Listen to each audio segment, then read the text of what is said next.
on doit convertir 0,3 micromètres en picomètre. Donc d'abord on comprend le lien qu'il y a entre les unités. Ces unités vont de 1000 en 1000. 10 puissance moins 3, c'est 1000 fois plus petit que 1, c'est 1 millième. 10 puissance moins 6, c'est 1000 fois plus petit que 10 puissance moins 3. Le micro, c'est 1000 fois plus petit que le milli. Le nano, c'est 1000 fois plus petit que le micro. Le pico, c'est 1000 fois plus petit que le nano. Comme 1000 fois 1000, ça fait 1 million, le pico, c'est 1000 fois plus petit que le micro. Autrement dit, le micro, c'est 1 million de fois plus grand que le pico.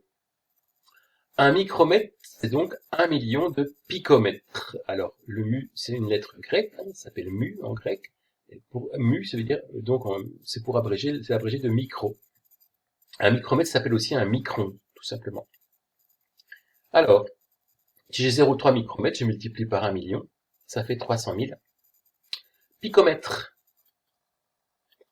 Alors, il fallait décomposer maintenant 144 en un produit de facteurs premiers, donc je vais vous donner la méthode la plus efficace, il y en a peut-être qui est même plus efficace, c'est de voir que 144 c'est 9 fois 16, mais je pense que pour vous c'est un peu plus compliqué à voir.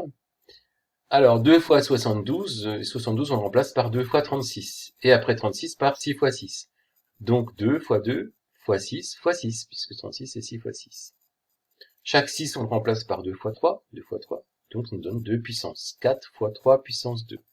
2 puissance 4, ça fait 16. 3 puissance 2, ça fait 9. C'est ce que je vous avais dit. La méthode la plus efficace, c'est de voir que 144, c'est 9 fois 16. C'est divisible par 9. 4 et 4, 8 et 1, 9. 9 fois 16. Donc après, on a directement 2 puissance 4 fois 3 puissance 2, à condition d'avoir repéré que 16, c'est 2 puissance 4.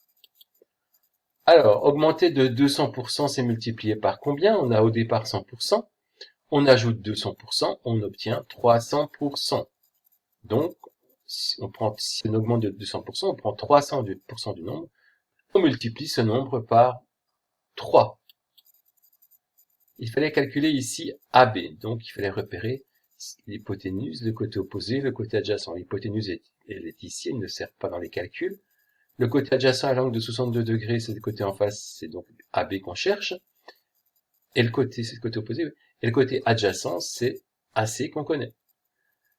Pourquoi la tangente? Parce que SOCA, TOA, TO, T comme tangente, O opposé, A adjacent.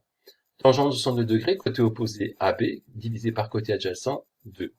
On multiplie chaque membre par 2, et on écrit de l'autre côté, AB sur 2 qu'on multiplie par 2, ça fait AB.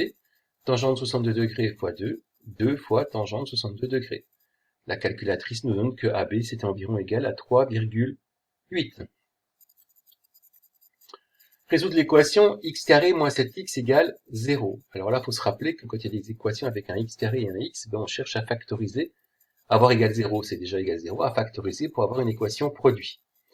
Donc ça nous donne x facteur de x moins 7 égale 0, puisque je factorise avec la distributivité de la multiplication par rapport à l'addition. Mais x en facteur.